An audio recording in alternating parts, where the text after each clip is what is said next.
রোববার দুর্নীতি দমন কমিশনের প্রধান কার্যালয়ে দুর্নীতির সমসাময়িক বিষয় নিয়ে সংবাদ সম্মেলন করেন সংস্থাটির মহাপরিচালক আক্তার হোসেন।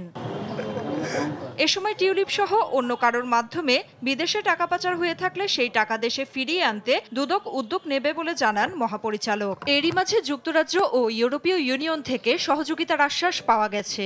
পাচারকৃত অর্থ পুনরুদ্ধারের জন্য আমাদের টিম কাজ করছেন এবং আমাদের কাছে ইউরোপীয় ইউনিয়ন এবং ইউকে সহ বিভিন্ন দেশে ল এনফোর্সিং এজেন্সি তারা আমাদেরকে সহায়তার আশ্বাস দিয়েছে। ইতিপূর্বে তাদের সাথে আমাদের একাধিক মিটিং হয়েছে। তিনি আরো জানান, বিদেশি দুটি ব্যাংকের মাধ্যমে 124 কোটি টাকার অবৈধ সম্পদ অর্জন ও কানাডায় অর্থ পাচারের অভিযোগে বেসিক ব্যাংকের চেয়ারম্যান আব্দুল হাই বাচ্চু ও তার পরিবারের সদস্যদের বিরুদ্ধে 4টি আলাদা মামলা করেছে দুদক। কানাডায় অর্থ পাচার সহ মোট 124 কোটি 93 লক্ষ টাকারও বেশি মূল্যের গাতোয়ায় বহির্ভূত সম্পদ অর্জন, দাখিলকৃত সম্পদ বিবরণীতে মিথ্যা তথ্য প্রদান এবং অসাধু উপায়ে উপার্জিত অর্থ কানাডায় পাচারের দায়ে একটি মামলা রুজুর সিদ্ধান্ত গৃহীত হয়েছে।